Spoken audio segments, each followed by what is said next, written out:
महासागर news. Reaction आले कारण रोहित दादा काहीतरी बोललेत. युगेंद्र दादा काय बोलले की आम्ही आधीच्या काळात पण असं नव्हतं लढायला पाहिजे. त्यांनी त्यांचं इच्छा तिथं वक्तव्य सांगितलं. मला पण तसं वाटतं की कुटुंब म्हणून आम्ही एकत्र राहायला पाहिजे. कधी वाटलं नव्हतं की दादा नसताना असं मतदानासाठी समोर जायला लागेल. मनात दादांचेच आठवण येत सगळीकडे जाताना. प्रतिसाद पण लोकांचा चांगला दिसतोय. आणि आता दुपारनंतर मला बूथवरनं कॉल्स येतात की भरपूर लोक कसं मतदान आता चालू आहे. मला वाटतं ॲव्हरेज 60% मतदान आतापर्यंत झालंय.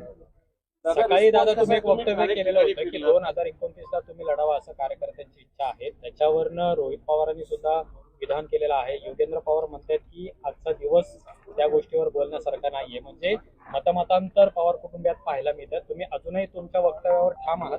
नाही, हे बघा, मी सकाळी जे बोललो त्याचा उल्लेख तुम्ही चुकीचा घेतला. मी बोललो ही मागणी आमच्या लोकांची आहे. मी सारखं बोलत आलोय की मला पक्षासाठी काम करायचं, एक छोटा कार्यकर्ता म्हणून काम करायचंय. आणि जर ही लोकांची जर एक इच्छा असेल की 29 ला मी उमेदवारी घ्यावं, ती त्यांची इच्छा आहे. माझी इच्छा आहे की मी सगळ्यांबरोबर काम करावं. आता सुमित्रा वहिनी या उमेदवार आहेत. निवडणुकीमध्ये त्या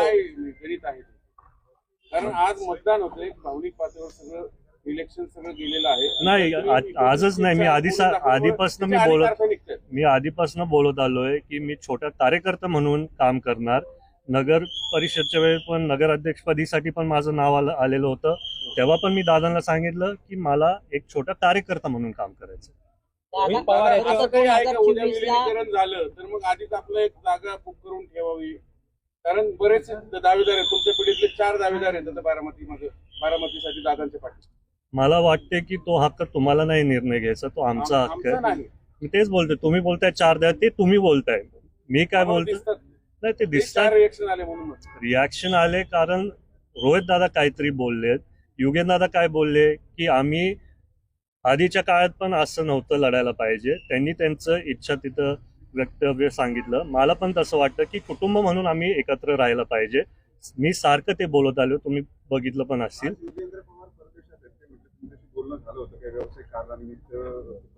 हो, ते कामासाठी तिथं गेलेत. मी तेच बोलतोय. माझं आणि युगेंद्रचं बोलणं झालं. आमच्या दोघांची नाही तर पूर्ण पवार कुटुंबाची इच्छा आहे की आम्ही सर्व एकत्र राहावं. 29 मध्ये रोहित दादा बोलले पवार विरुद्ध पवार असं होणार, तशी आमची कोणाची ही इच्छा नाही. म्हणजे विलीनीकरण होणार ते मी नाही सांगू शकत. ते पक्षातले वरिष्ठ नेते, दोन्ही पक्षातले वरिष्ठ नेते निर्णय घेतात.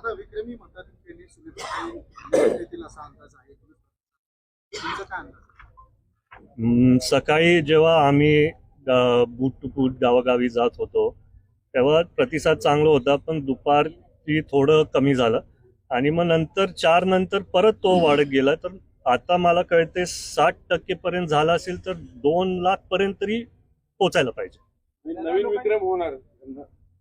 तो विक्रम होणार आणि विक्रम वहिनी आणि दादांचं एकत्रित होणार. श्रीनिवास बापू म्हटलेले आहेत की 2029ला सुमित्रा वहिनी माघार घेतील आणि जय दादाला पुढे करतील 2029 विधानसभा. मी तेच तुम्हाला सांगतोय. ते श्रीनिवास काका बोलले असतील. माझ्या मनात इच्छा तशी नाहीये. माझ्या मनात इच्छा आहे कार्यकर्ता म्हणून पक्षातल्या सर्वच सहकाऱ्यांची मदत करायची, एकमेकांबरोबर काम करायचं. आणि बारामतीचे जे आमचं कुटुंब आहे त्यांच्यासाठी मी सारखं सांगत आलोय की मी त्यांच्यासाठी काम करणार जसे दादा करायचे. दादा साहेबांची तब्येत कशी आहे? तुमचं काही बोलणं झालंय का साहेबांना? नाही, माझं रेवतीशी बोलणं झालं. आजोबांचं डिस्चार्ज झालं आणि आजोबा आता रॉयल